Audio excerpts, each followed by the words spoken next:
You may need to adjust printhead pressure if printing is too light. If the print on the left side of the label is too light, increase the inside dial setting. Pause the printer. Open the printhead and move the ribbon to the side. Close the printhead. The printhead pressure adjustment dials have setting marks from 1 to 4. Increase the inside dial setting 1 position. Readjust the ribbon. Press pause to test the print quality. Always use the lowest printhead pressure necessary to produce good print quality.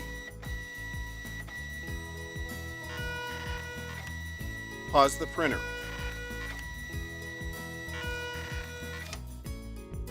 If the print on the right side of the label is too light, increase the outside dial setting.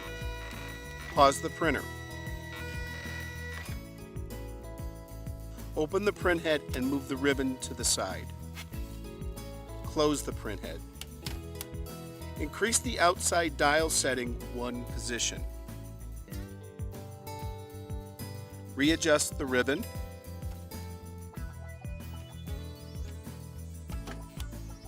Press pause to test the print quality.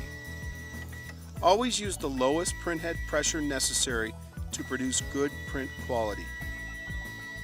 If the print on the whole label is too light, increase both dials 1 position.